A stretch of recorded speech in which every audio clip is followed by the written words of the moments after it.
बुझा हुआ मुनि धर्म दीप को संयम घृत से जला दिया।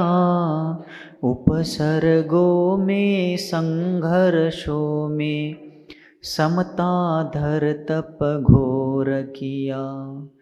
ऐसे अनुपम उपकारों से ऋणी हो गए सभी श्रमण। शांति सागराचार्य देव को मेरा बारंबार नमन, मेरा बारंबार नमन।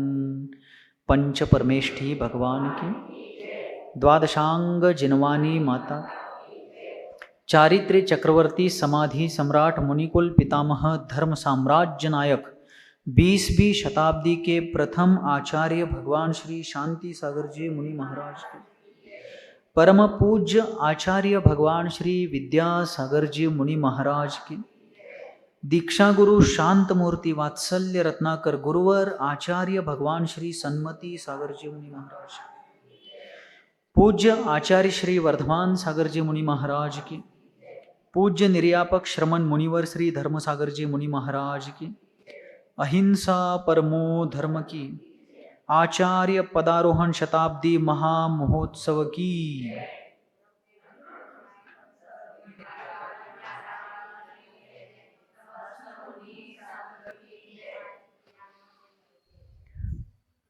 सुख को पाने के लिए संसारी जीव बहुत प्रयत्न करते हैं, हर तरह से प्रयत्न करते हैं। संसारी जीवों का जो कुछ भी उद्यम चल रहा है, जो कुछ मेहनत हो रही है, जो भागदौड़ हो रही है, जो उठाव और रखना हो रहा है, उस सब के पीछे का उद्देश्य सुखी जीवन के लिए है। लेकिन संसारी प्राणी बहिर्मुख होकर के सुख को पाने के लिए आत्म स्वभाव के विमुख होकर के जो प्रयास कर रहे हैं, प्रयत्न कर रहे हैं, उनका आत्म विमुख जो प्रयास है उससे सुख की प्राप्ति 3 लोक 3 काल में संभव नहीं है। तत्व के विपरीत जाकर, आत्म स्वभाव से विरुद्ध जाकर के सुख की प्राप्ति करने का प्रयास करना मतलब पानी का मंथन करके नवनीत की प्राप्ति का प्रयास करने जैसे। रेती को पेल करके उसमें से तेल निकालने की भावना रखने जैसे है। सूर्य को शीतल बनाने का प्रयास करना जिस प्रकार असंभव है, चंद्रमा को उष्ण बनाने का प्रयास करना जिस प्रकार असंभव है, उसी प्रकार आत्म स्वभाव से विरुद्ध जाकर के, तत्वार्थ के विमुख होकर के, देवशास्त्र गुरु के प्रतिकूल जाकर के आत्म सुख को प्राप्त करना संभव नहीं है। इसलिए सुख को प्राप्त करने का एक ही मार्ग है। कौन सा? सम्यक दर्शन ज्ञान चारित्राणि। मैं बार बार जहां भी जाऊं कहता हूं, अब समडोली नगरी में है तो समडोली का उदाहरण लेंगे। समडोली को आने के लिए अनेक रास्ते हैं। सांगली से आ सकते हैं, दुधगांव से आ सकते हैं, दक्षिण से पश्चिम से कोई ऊपर से टपक सकता है, कोई नीचे से प्रगट सकता है, अनेक गांवों से, आष्टा तरफ से आ सकते हैं, दुधगांव से आ सकते हैं, बहुत से रास्ते हैं। समडोली को आने के लिए अनेक मार्ग है, लेकिन मुक्तिपुरी तक जाने के लिए मात्र एक ही मार्ग है, वह है रत्नत्रय स्वरूप मोक्ष मार्ग। और क्षुल्लक से ऐलक बने ऐलक श्री शांति सागर जी महाराज निरंतर उनके भीतर से उत्स्फूर्त भाव निर्माण हो रहे थे कि मुझे वह निर्घ्रंथ बाना धारण करना है, दिगंबरत्व को अपने जीवन में अंगीकार करना है, साक्षात जिनेन्द्र देव ने धारण की हुई जिन मुद्रा को मुझे अपने जीवन में प्राप्त करना है, ऐसी भावना उनके हृदय में बलवती हो रही थी और उसके लिए वह निरंतर प्रयास कर रहे थे। सन 1918 का चातुर्मास कहाँ हुआ? जैनवाड़ी में। और जैनवाड़ी का चातुर्मास हुआ, अभूतपूर्व प्रभावना वहां पर हो गई। और कल आपको बताया था कि वहां पर एक व्यक्ति बाबूराव पंढरपुरे जो मिथ्या मंत्र तंत्रों का प्रयोग करके सांपों का विष उतारने का कार्य करते थे, उनको क्षुल्लक ऐलक शांति सागर जी, ऐलक श्री शांति सागर जी महाराज ने नमोकार मंत्र की साधना बताई। और नमोकार मंत्र, पंच परमेष्ठी मंत्र, अपराजित मंत्र की साधना के द्वारा उन्होंने अनेक सांपों का विष उतार करके उसमें सिद्धि को प्राप्त किया और तत्काल मिथ्यात्व का आजन्मांत त्याग कर दिया। चातुर्मास के उपरांत क्षुल्लक जी का ऐलक जी का बहुत स्थानों पर इसी प्रकार धर्म प्रभावना करते करते विहार होता रहा। 1919 का उनका चातुर्मास हुआ नस्लापुर में। कहाँ हुआ? कर्नाटका में बेलगांव जिले के नस्लापुर नगरी में। वहां पर अत्यंत आनंद से प्रभावना पूर्वक उनका चातुर्मास हुआ। फिर गांव गांव नगर नगर डगर डगर विहार करते करते उन्होंने धर्म प्रभावना की, लेकिन निर्ग्रंथता को, श्रामण्य को अंगीकार करने की भावना, वैराग्य की वृद्धि निरंतर हो रही थी। और उसी दरमियान कर्नाटका में बेलगांव जिले में एक यरनाल नाम का गांव है। कौन सा? यरनाल नाम का गांव है। और वहां पंच कल्याणक प्राण प्रतिष्ठा महामहोत्सव संपन्न होने वाला था 1920 में। कब? 1920 में पंचकल्याणक महोत्सव वहां होने वाला था। उस समय के अनेक त्यागी व्रती उस पंचकल्याणक में सम्मिलित हो रहे थे। और क्षुल्लक दीक्षा शांति सागर जी को देने वाले देवेंद्र कीर्ति जी महाराज, अर्थात उनको उस समय कौन से महाराज कहा जाता था? देवाप्पा स्वामी। उनके पूर्वाश्रम के नाम से उनको पुकारा जाता था, देवाप्पा स्वामी अडगोर जी, ऐसा कहा जाता था। उधर हासन तरफ, कर्नाटका में हासन है ना, हासन तरफ के अडगोर जी नाम के गांव के थे, इसलिए उनको देवाप्पा स्वामी अडगोर जी इस नाम से पहचाना जाता था। तो देवेंद्र कीर्ति जी उनका दीक्षा का नाम था। वे भी वहां पर आए हुए थे। और शांति सागर जी, ऐलक श्री शांति सागर जी महाराज वहां पहुंचते हैं, पंच कल्याणक में सम्मिलित होते हैं। और उन्होंने गुरु चरणों में निवेदन किया कि हे गुरुवर, मुझे यह बचा हुआ लंगोट का परिग्रह भी, लंगोटी का भार भी मेरू पर्वत की तरह लग रहा है। मुझे स्वानुभूति का आनंद लेना है, शुद्धात्मा का अनुभव करना है, और उसमें यह लंगोटी बहुत बड़ी बाधा बन रही है। इसलिए मुझे निर्ग्रंथ जैनेश्वरी भगवती मुनि दीक्षा प्रदान करके मेरे ऊपर उपकार कीजिए, मुझे अनुग्रहित कीजिए। इस प्रकार का हार्दिक निवेदन जब ऐलक जी ने किया, तब गुरु जी बोले, आपकी भावना तो बहुत उत्तम है। देवेंद्र कीर्ति जी महाराज कहने लगे, आपकी भावना तो बहुत उत्तम है, किंतु इस काल में निर्ग्रंथ मुनिव्रत धारण करना और वर्तमान की सामाजिक परिस्थिति, वर्तमान में यानी उस समय की 1920 के दरमियान की घटना है, अभी 2024 यानी 104 वर्ष पहले की घटना है। तो उस समय उनके गुरु कहने लगे कि सर्वत्र मिथ्यात्व के घनघोर बादल छाए हुए, मिथ्यात्व के साथ साथ कषायों की तीव्र तूफानी हवा बह रही है, लोगों में अज्ञान रूपी अंधकार छाया हुआ है। निर्ग्रंथ मुनियों की चर्या में सहकार्य करने की ज्ञान लोगों के पास नहीं है, उस प्रकार का विवेक लोगों के पास नहीं है। और साथ ही साथ तत्व ज्ञान की दृष्टि से रहित लोगों के बीच में रहते हुए, उनके बीच से गुजरते विहार करते समय अज्ञानी लोग दिगंबर मुद्रा को देख करके हंसी उड़ाएंगे, कुचेष्टा करेंगे, आपके साथ आपका मजाक उड़ाया जाएगा। और ऐसे आने वाले सारे परिश्रमों को, उपसर्गों को, प्रतिकूलताओं को सहन करने के लिए मेरू पर्वत की तरह धैर्य और मन का स्थैर्य चाहिए। तो आप अपने भीतर ये सब है तो जनता के सामने उसको सिद्ध कीजिए, फिर मैं आपको दीक्षा देने के लिए विचार करूंगा। तब कल्पांत काल मरुता चलिता चलेन किम मंदराद्रि शिखरम चलितम कदाचित। ये पंक्तियां भक्तामर स्तोत्र की, ये पंक्तियां मात्र भगवान वृषभदेव के लिए चरितार्थ नहीं होती, चारित्र चक्रवर्ती आचार्य शांति सागर जी के लिए भी ये पंक्तियां सार्थ होती है। क्योंकि मेरू पर्वत हिल जाए लेकिन ये नरसिंह, ये महामानव कभी विचलित नहीं हुए।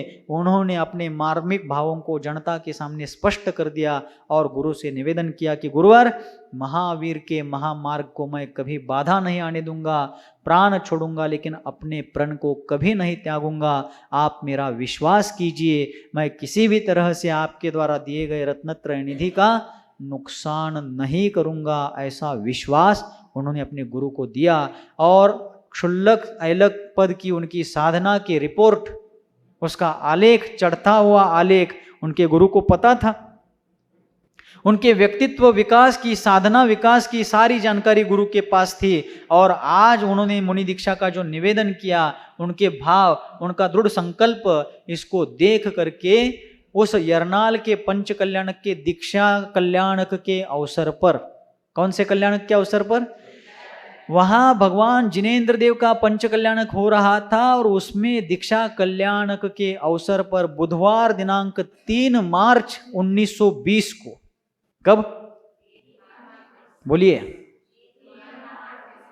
बुधवार दिनांक 3 मार्च 1920 के शुभ मुहूर्त, शुभ नक्षत्र, शुभ बेला में भगवान के दीक्षा कल्याणक के अवसर पर ऐलक श्री शांति सागर जी महाराज को निर्घ्रंत दिगंबर मुनि दीक्षा उनके गुरु देवेंद्र कीर्ति जी महाराज के द्वारा प्रदान की गई। और 500 550 साल के इतिहास में स्वयं स्फूर्ति से किसी ने दीक्षा ली है और जनता के साक्षी से किसी ने दीक्षा लेने वाले के ऊपर दीक्षा दान की विधि की है। ऐसी घटनाओं का उल्लेख बहुत विरल संख्या में, बहुत अल्प संख्या में मिलता है। और शताब्दियों के बाद इतनी उत्स्फूर्तता पूर्वक किसी महामानव ने अपने कल्याण के साथ साथ भव्यात्माओं के कल्याण का द्वार खोल दिया, मार्ग प्रशस्त कर दिया। और उस दिन ऐलक श्री शांति सागर जी महाराज निर्घ्रंत दिगंबर मुनिराज, जिस प्रकार इस काल के प्रारंभ में भगवान वृषभदेव ने 18 कोड़ा कोड़ी सागर वर्षों के बीतने पर इस भरत वर्ष में, भरत क्षेत्र में दिगंबर मुनि दीक्षा ली थी, वैसे शताब्दियों के बाद किसी महात्मा ने, किसी महामानव ने इस भूमि पर, इस धरती पर, इस विश्वम्भरा पर निर्घ्रंत मुद्रा को धारण करके जिन धर्म की प्रभावना का बीड़ा उठाया था, संकल्प किया था। क्योंकि निर्घ्रंत दिगंबर मुनि दीक्षा लेना बच्चों का खेल नहीं है। किसी ने एक जगह पर कहा है, बढ़े कतरा कितना समंदर हो नहीं सकता। कतरा म्हणजे झरना, झरने का आकार कितना बढ़ जाए, उसकी चौड़ाई कितनी भी बढ़ जाए, चौड़ाई मतलब रुंदी, कतरे की चौड़ाई कितनी भी बढ़ जाए वो कतरा समंदर नहीं हो सकता। बढ़े आकार कितना, कतरा समंदर हो नहीं सकता। उठे ऊंचा कोई कितना, वो अंबर हो नहीं सकता। अंबर यानी आकाश, कोई कितना भी ऊपर चला जाए वो आकाश जैसा व्यापक हो सकता है क्या? बढ़े आकार कितना, कतरा समंदर हो नहीं सकता। उठे ऊंचा कोई, वो अंबर हो नहीं सकता। तप की आग में तपता दमकता तन है कुंदन सा, दुनिया में यूं ही हर कोई दिगंबर हो नहीं सकता। दुनिया में यूं ही हर कोई दिगंबर हो नहीं सकता। निर्घ्रंत दिगंबर मुद्रा, 28 मूल गुण, सम्यक दर्शन, सम्यक ज्ञान, सम्यक चारित्रात्मक परिणति को प्राप्त होना हर किसी के बस की बात नहीं। एक जगह किसी विचारक ने और मार्मिक पंक्तियां कहते हुए कहा कि दिगंबर मुनि बनना कोई खेल नहीं है बच्चों का। क्या कहते हैं? दिगंबर मुनि बनना कोई खेल नहीं है बच्चों का। यहां आकर के तो देखो, तेल निकल जाता है अच्छे अच्छों का, भल्या भल्यांचं सुद्धा तेल पिळून निघते। असं घर में बैठकर, एसी कूलर में बैठकर साधन सुविधाओं का अनुभव लेते हुए दिगंबर मुनियों के ऊपर उंगली उठाना, उनके ऊपर टीका टिप्पणी करना बहुत आसान होता है, बहुत सरल होता है, कोई भी कर सकता है ये काम। लेकिन उस भूमिका में पहुंच करके अपने मार्ग पर अविरल रूप से बढ़ते रहने का और अपने बढ़ने के साथ साथ औरों को लेकर आगे बढ़ने का काम किसी सामान्य व्यक्ति का काम नहीं, असाधारण अलौकिक आत्मबल धारण करने वाले व्यक्ति के द्वारा ही ऐसा काम किया जाना संभव है। कलिकाल सर्वज्ञ भगवान कुंद कुंद देव ने प्रवचन सार ग्रंथ के प्रारंभ में ही कहा, उस प्रवचन सार ग्रंथ की चारित्र चूलिका अधिकार के मंगलाचरण में कहा, एवं पणमीय सिद्धे जिनवर वसहे पुनो पुनो समने पड़िवज्जदु सामन्नम जदि इच्छदि दुख परिमोक्षम। कुंद कुंद स्वामी क्या कहते हैं? हे भाग्यवान भव्यात्माओं, यदि तुम दुख से छूटना चाहते हो, आप लोग दुख से छूटना चाहते हैं? सचमुच अंतरंग से कह रहे हैं क्या आप लोग? सचमुच हृदय से? क्या ऊसई ऊसई? महाराज खिल गए एकदम, क्योंकि बुंदेलखंड का शब्द है ना ऊसई ऊसई। हाँ, आपको समझ में नहीं आया ऊसई ऊसई मतलब क्या है, इनको समझ में आ गया। आ गओ का खूब ही, बहुत ही अच्छो लगत है। ऊसई ऊसई मतलब वर्ण वर्ण। हाँ का केत है ऊसई ऊसई केत है का? हाँ वर्ण वर्ण म्हणा लागलाय नहीं। अंतरंग से यदि आप सुखी बनने की भावना रखते हो तो कलिकाल सर्वज्ञ भगवान कुंद कुंद देव जो श्रमण संस्कृति के अध्यात्म सरोवर के राजहंस थे, श्रमण संस्कृति की विस्तीर्ण आकाश गंगा के जो अक्षय नक्षत्र है, ऐसे भगवान कुंद कुंद देव प्रवचन सार की चारित्र चूलिका अधिकार के मंगलाचरण में कहते हैं, यदि आप दुख से छूटना चाहते हो, क्या करना चाहते हो? पड़ी वज्जदु सामन्नम यदि इच्छदि दुख परिमुखम। यदि अर्थात यदि आप दुख से छूटना चाहते हो, आपकी इच्छा हो तो, जबरदस्ती नहीं है। दौलत राम जी ने 6 डाला में क्या कहा है? ताही सुनो भवी मन थिर आन। व्यक्ति स्वातंत्र है, लोकतंत्र है, जबरदस्ती का कोई काम नहीं है। यदि आप अपना कल्याण चाहते हो ताही सुनो उन करुणाकर गुरुवर की वाणी को, जो दुख का हरण करने वाली है, ऐसे उन करुणाधारी गुरुवर की दुख हारिनी वाणी को हे भव्यात्माओं मन स्थिर करके सुनो। लेकिन कब? जो चाहो अपनो कल्याण। यदि आप अपना कल्याण चाहते हो तो सुनो, जबरदस्ती नहीं है। आप बच्चों को, छोटे छोटे बच्चे होते हैं घर में जो अभी रेंगते हैं, अभी चलना भी नहीं जानते, उन बच्चों को अपनी गोद में लिटाकर दूध पिलाते हैं। पिलाते हैं क्या नहीं? पिलाया होगा, पिला रहे होंगे या आगे पिलाएंगे जैसा अवसर आएगा। यदि छोटे बच्चों को भूख लगी हो तो अब उनको बोलना चलना तो अभी आता नहीं है, तो कैसे बताते हैं वो भूख लगी है? सनई बजाते हैं ना। उनको कुछ तकलीफ हो रही हो, भूख लगी हो, उनको दूसरों को बताने का एक ही साधन है उनके पास, रोना। अब वो रोने लगते हैं भूख लगने पर। और आप यदि दूध की कटोरी चम्मच डालकर उनके सामने आते हैं, अभी आपने चम्मच में दूध नहीं लिया, उसके पहले वो मुख खोल लेते हैं ऐसा, बराबर। और यदि भूख नहीं है लगी उनको और आपको उनको दूध पिलाकर अपने काम से जल्दी फ्री होना है, आपको और कुछ काम करने हैं, जिम्मेदारियां है, तो आप उनको भूख नहीं लगी हो तो भी जबरदस्ती से यदि दूध पिलाने लगते हैं तो क्या करते हैं? मुंडी इधर उधर इधर उधर इधर उधर करने लगते हैं। फिर भी आप जबरदस्ती से अपनी गोद में उनको अच्छे से पकड़ लेते, कस करके पकड़ करके करते हैं, चम्मच उनके मुख को लगाते हैं, घुसाने लगते हैं, ठूंसने लगते हैं। तब वो क्या करते हैं? होंठ को सिले हुए हो ऐसा पक्का पकड़ लेते हैं।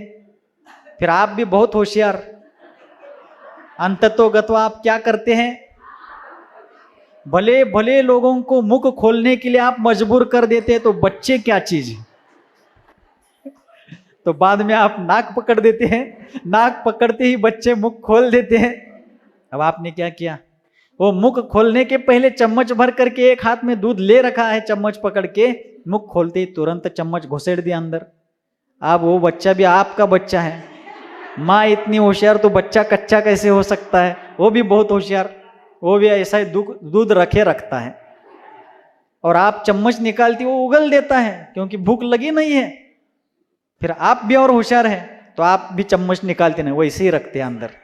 बराबर है क्या? एम आई राइट और रॉन्ग? तो आप भी चम्मच निकालते नहीं, आप चम्मच वैसे ही रखते क्योंकि निकालेंगे तो उगाल देगा। तो आपने चम्मच वैसे ही रखी, वो भी वैसे ही रखता है, आराम से पड़ा रहता है।